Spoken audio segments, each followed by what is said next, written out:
तिरंगा हर घर तिरंगा घर घर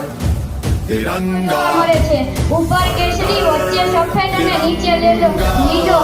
જેમાં સફેદ રંગમાં વચ્ચે એક અશોક ચક્રનું ચિહ્ન આવેલું હોય છે આ તિરંગાને 22 જુલાઈ 1947 ના રોજ બંધારણ સભાની બેઠકમાં સ્વીકારવામાં આવ્યો હતો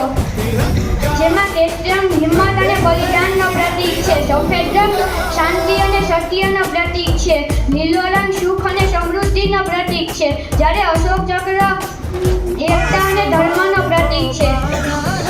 રાષ્ટ્રધ્વજ ફરકાવવાના નિયમો હોય છે અને આપણે તેનું પાલન કરવું જોઈએ આપણા રાષ્ટ્રધ્વજનું ગૌરવ